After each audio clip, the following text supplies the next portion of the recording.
All right, hello and welcome everybody.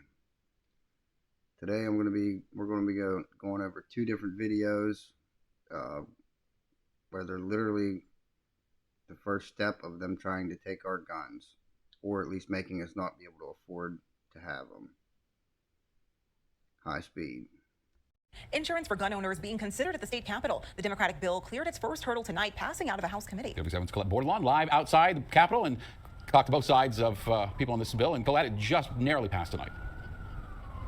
Guys, it was a 6-5 vote out of committee for House Bill 1270. If it became law, it would require gun owners to insure their firearms. That coverage already available through home or renter's insurance policies. Now, sponsors of the bill say it will help protect people when accidental shootings happen. Claims could be filed for medical expenses or monetary damages. Policyholders would be protected from the claims if their gun was stolen and they report it. Those in support of the bill compared it to car insurance and say it'll increase responsible gun ownership here in Colorado. But those against it say it's one more financial challenge to owning a gun. We know. And one more reason to put you in jail for not mandatory complying with them. That for existing policies, it's only about $50. And so there are protections for folks that can't afford. And I'm sure that's $50 a month per gun, allegedly. It, but are responsible gun owners, and that they have proven that. And so we've created avenues to make sure that, again, we are not impeding on anyone's constitutional rights, but making sure that we are creating guardrails for responsible gun ownership. I think this is a long, large-scale plan of all this stuff coming together in one way or another to keep firearm owners from wanting to or even legally being able to obtain and own firearms. That was Representative Ryan Armagost. He's also concerned people wouldn't follow this law if it did become law. Now, a first violation would cost a minimum of $500. The next step for House Bill 1270 is the Committee of the Whole. Live outside the Capitol. Yeah, the first step's $500, and then after the next one or two, you go to jail. Ridiculous. Every gun law is an infringement on the Second Amendment. All right, and this is the second video. Now, in today's video, we are going to be talking about California AB 3067. This is a brand new proposed law that deals with firearm insurance. Not the type of firearm insurance that you have probably heard about in the past. There's been a lot of movements throughout the entire country to require gun owners to have insurance. AB 3067 does something, well, kind of odd. And to be quite candid with you, not entirely sure I understand the rationale behind this particular piece. I can tell you why. They want to see how much money they're going to make when they make it mandatory. The only reason you've seen that USCCA logo is because this is their channel. Of legislation. What they want you to do, if you happen to live within the state of California, is to disclose to your insurance company at the time of policy initiation or policy renewal how many guns you have. You also have to disclose whether or not the guns, I guess, are being properly stored and stuff along those lines. Doesn't require, at least the legislation doesn't require that you list out your firearms. It doesn't require that you explain this, where you acquired them from or anything like that. It just simply says that if you have 27 firearms, you have to disclose that you have 27 firearms. Now, I'm not entirely sure I know what the penalty would be if you failed to disclose, or basically said it's none of your business how many firearms I own, or the most specific answer is 0, right?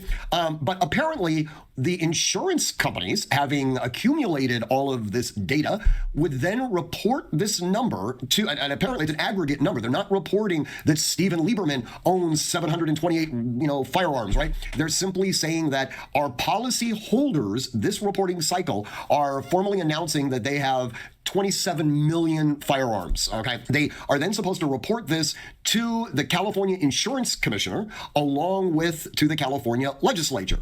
Now, they're specifically prohibited in the legislation from disclosing the names of the people that they provided insurance coverage towards. For now, and then they'll come up with another law saying they have to disclose it, and then there's nothing you can do about it. They already have all the information. So again, I'm just not sure what the purpose of this is. So the California legislature can sit there and say, aha, we have 750 million weapons in California.